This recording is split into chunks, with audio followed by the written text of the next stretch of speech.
জুলাই জাতীয় সনদের সংবিধানের উপরে, সেটা হতে পারে না। আমরা সংবিধানের মধ্যে আইনি, বৈধ এবং সাংবিধানিক প্রক্রিয়ায় কিভাবে এই সমঝোতা দলিলটাকে গ্রহণ করতে পারি, বাস্তবায়ন করতে পারি, সেই চিন্তায় আমাদেরকে করতে হবে। এখন যদি বলা হয় যে এই সমঝোতা দলিলের সবকিছুই সংবিধানের উপরে প্রাধান্য পাবে, তো তাহলে পরে এটা একটা ব্যাড প্রেসিডেন্ট সৃষ্টি হবে, ভবিষ্যতের জন্য একটা খারাপ নজির সৃষ্টি হবে।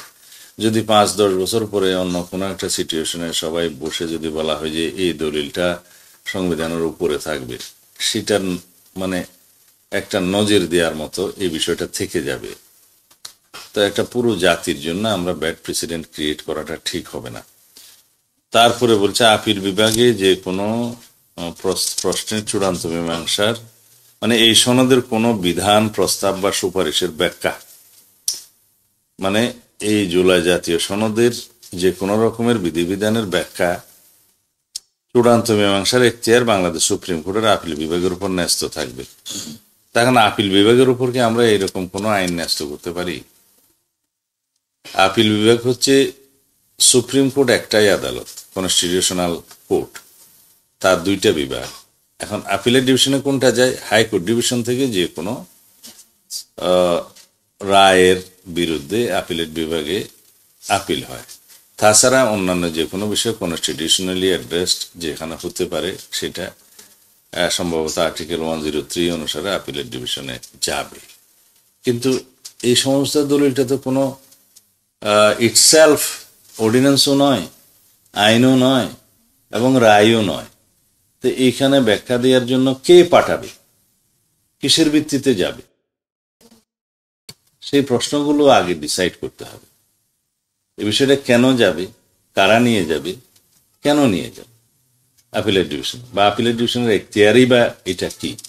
আমরা একটা সমঝোতা দলিলে স্বাক্ষর করলাম, সেটা আপিলের ডিভিশন এখানে ব্যাখ্যা দেওয়ার জন্য কোনো এখতিয়ার আছে কিনা, সেই এখতিয়ারটা কি, এইটা খুঁজে বের করতে হবে এটা বলার আগে।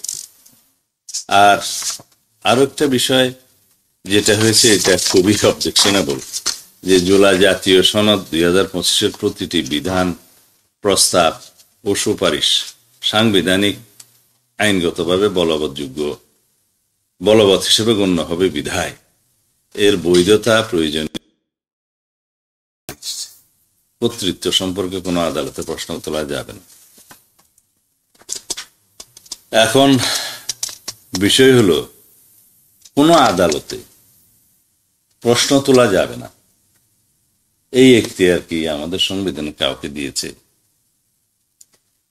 যে সমস্ত বিষয় সংসদের সার্বভৌম হাউজে আলোচিত হয়, সংসদের কার্য বিধি, এগুলো শুধু আদালতে উত্থাপিত করা যায় না। যে সংসদের ভিতরে যা কিছুই আলোচিত হবে সেই বিষয়গুলো নিয়ে আদালতে প্রশ্ন উত্থাপন করা যায় না। ওইটা হচ্ছে সোভারেইন পার্লামেন্টের একটা প্রিভিলেজ অথবা ইমিউনিটিস আমরা বলতে পারি, যে হাউসের মধ্যে যা কিছুই আলাপ হবে, যা কিছুই প্রসিডিং হবে, সেটা এমনকি আদালতের বিরুদ্ধেও যদি কেউ বক্তব্য দেয় সেটা আদালতে প্রশ্ন তোলা যায়।